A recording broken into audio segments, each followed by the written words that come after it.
Hello and welcome. My name is Hart, and I am here inside the beautiful Karazhan raid instance in World of Warcraft. But today I'm going to be talking about the new Teenage Mutant Ninja Turtles movie, not the recent sequel, but the one that came out in 2012, 2013, something like that.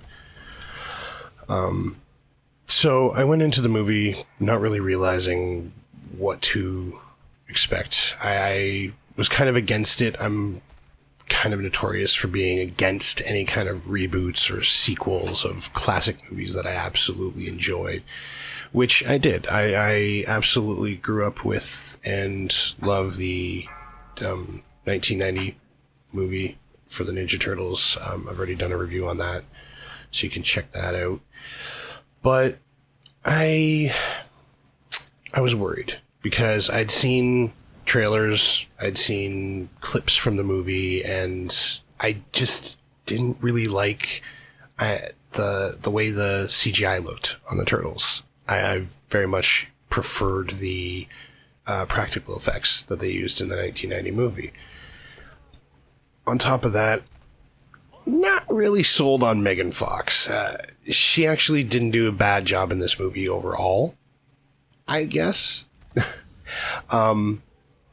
Biases aside, the movie, standing by itself, not comparing it to the older movies, the TV shows, or anything, just as a standalone movie, it was alright. I didn't enjoy it nearly as much as other people may have, but it wasn't as terrible as I expected it to be. I do have many issues with the movie as a whole, but those come more down to the writing, the story, the usual issues with any kind of a movie, really. And very much the CGI. I still did not care for the way that the turtles looked in the movie. But comparing it to an actual, faithful Teenage Mutant Ninja Turtles movie for the source material, it's honestly kind of terrible. I feel like the origin story is yet again way off, and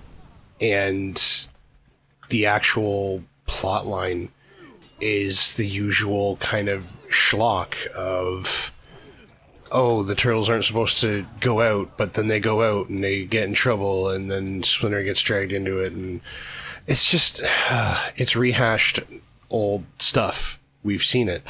It didn't feel like it brought anything new or interesting to the table, really. And I don't understand what's so hard about an origin.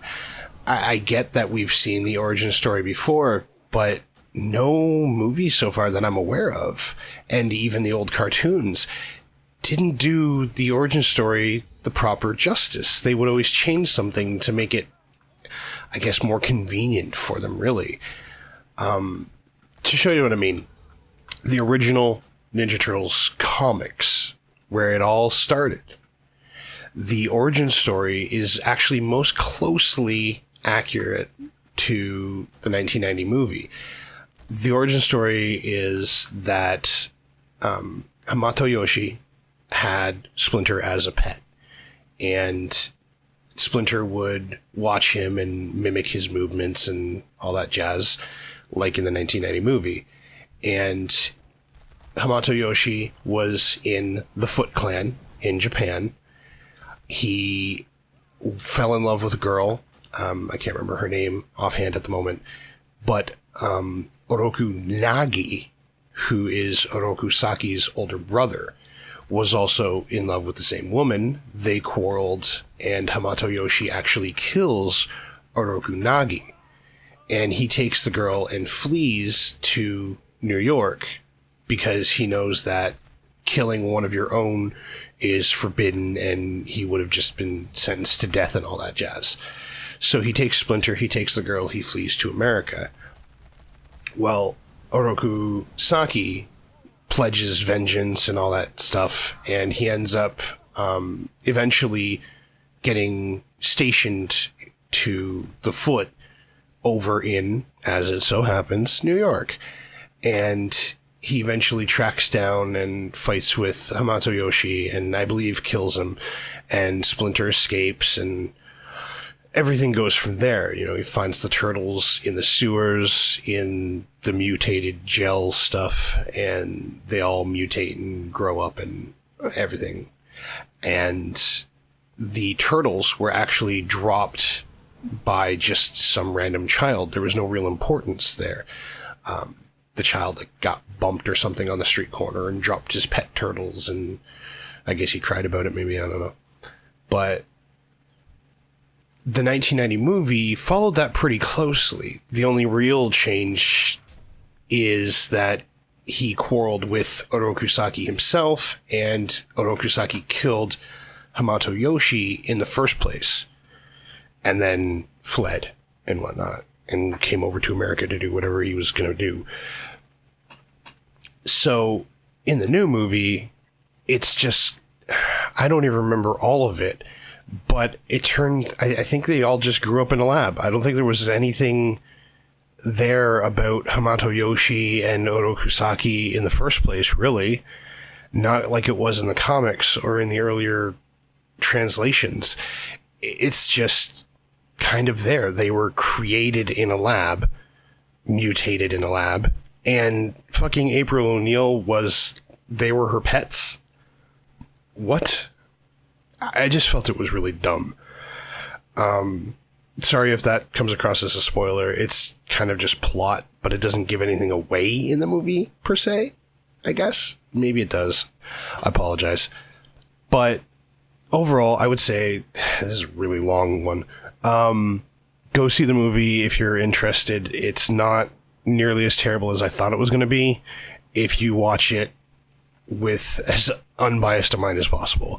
If you enjoy the earlier translations, you might have issues with it. You might not. Who knows? But I would say it's at least worth a check out. It's not what I expected it to be.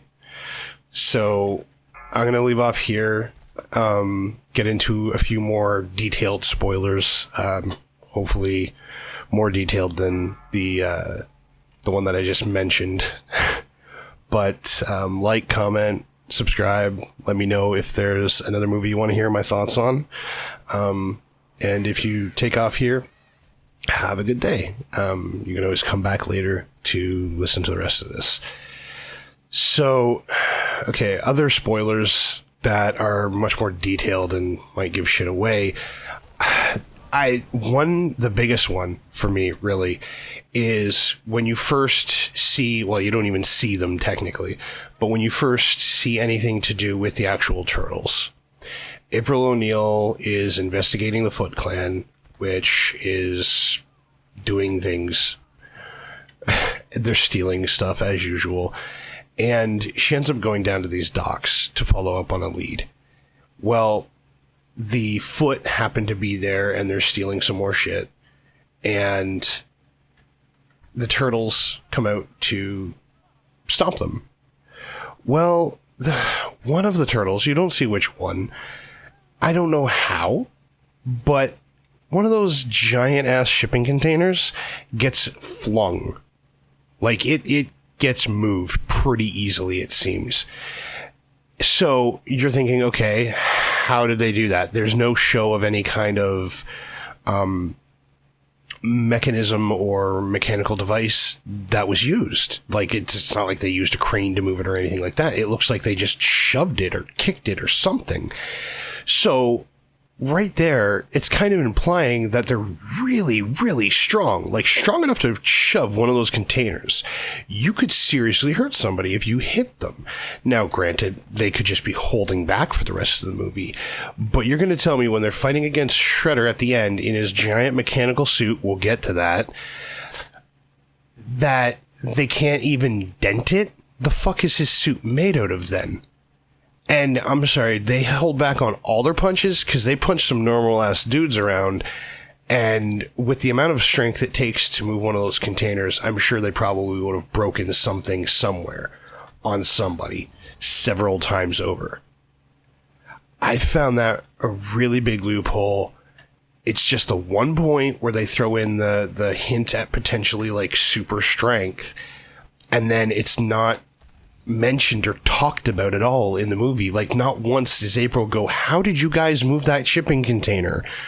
It's just completely overlooked for the rest of the movie, and I felt that was really just unnecessary. They could have removed that scene and the movie would have been so much better for me, because I was so hung up on they just shoved a shipping fucking container. Holy crap. Like, that's an impressive feat, and it's not used again in the entire movie. And yes, another one is, of course, the whole April O'Neil had them as pets, sort of, in the lab where they grew up, or were created, or raised, or whatever. I just felt that was really a lame plot point. It felt very unnecessary again. Her co-worker felt like he was literally just there for the laughs. He's just there for comic relief, and you have the fucking Ninja Turtles. You have Michelangelo. You don't need another comic relief. I really didn't care for his character much at all. What else? Shredder. Fucking Shredder, man. Oh my god. They don't know how to do Shredder anymore. He's supposed to be a ninja. The whole Foot Clan is supposed to be ninjas. And yet again, just like in the 1990 movie, they don't come across as ninjas. You have Shredder, who ends up getting this gigantic mechanical suit. Now, granted, he does, martial arts fighting near the end of the movie with them, but he does so in a gigantic metal suit. He flings out blades that, I guess, magnetically retract. The physics there makes no sense. Now, yeah, it's a Ninja Turtles movie. It doesn't have to make sense. But it's still just, there's no even brief explanation of how or why it works. It doesn't even feel like they tried. They're just like, throw this in, it'll be cool. And I don't know, I'm too old for it, I guess, or something, because it's the kind of stuff that kids would look at and go, oh, that's cool, without thinking about it. Whereas I want to have stuff at least somewhat kind of make sense. Now, that's coming from somebody who loves Iron Man, but at least with Iron Man and other superhero movies, they at least have a somewhat of an explanation of how things are working the way they're supposed to be working, even though they might still not make sense. So, the whole Shredder angle just felt really lame to me. I know it sounds like I'm really hating on the movie, and I kind of am, but I still would recommend watching it if you could just shut off your brain for a couple hours and enjoy yourself. More with the Foot Clan, I don't remember them really doing much martial arts fighting. At least in the 1990 movie, you did sort of have ninjas, even though they felt like really untrained, shitty ninjas. But with this one, if I remember correctly, they just all have fucking guns. Just assault rifles. There's no ninja fighting taking place. The turtles are beating people up, doing their thing, but then the Foot's just shooting at them. It's like, what? Really? You can't even put ninjas in? They're the Foot Clan. They've always been a ninja clan. This movie just kind of made me cringe in spots. The characters, the acting, it's just, there's so many areas that I couldn't get on board with. The Turtles, they were good. They were decent. The characters, the personalities were there. You had your Raphael, angry as usual. You had Leo being the leader, Michelangelo being the comedy relief, essentially, the silly dorky one. You had your Donatello being the super nerdy one, which is great. I did like the personality of the Turtles in this movie. It's the only thing that I feel that they got right. The CGI of the Turtles, as I said before, just felt really weird. Like, you have the picture of the Ninja Turtles in your mind from when you're a kid. You watch the earlier movies, you watch the cartoons, maybe read the comic books. You know what the Turtles are supposed to look like. And in this, they just they really looked like mutants rather than turtles. They didn't look like the Ninja Turtles that I was used to. And that immediately put me off. God. I almost want to go back and unwatch it, but I can't now. And I will say there were cool things near the end. They have a little bit with, they created the pizza van or whatever. That was pretty cool to see. It goes against everything that they should be for, because obviously the sequel's called Out of the Shadows, so they're obviously much more in the public eye, I'm assuming, in the sequel. I haven't really watched a trailer for it. But if that's the case, then the pizza van makes sense, I guess. And oh, God. In the first one, obviously, they're supposed to be hidden. And it's just so against everything for them to be cruising around in a fucking van that stands out like it does. It's obviously a modern one, because I believe, if I remember, they had the fucking lights under the floor of the van. It did look like a very modern take on the pizza van, obviously. I don't know what else to say. There's so many things that I disliked about this movie, but it's still, I guess, worth watching. If you enjoy the Ninja Turtles, you can still check it out for yourself, form your own opinions on it, obviously. I'm just doing this to put my opinion out there, you know? So, obviously, go watch the movie for yourself, form your own opinion. But I'm going to leave off here because this chess thing is just a pain in the ass to do by yourself. And I don't want to be here for another hour editing out all the failed attempts at this chessboard by myself. So I'm going to take off here and like, comment, subscribe. Let me know if there's another movie you want to hear my thoughts on in the comments below. And have a good one.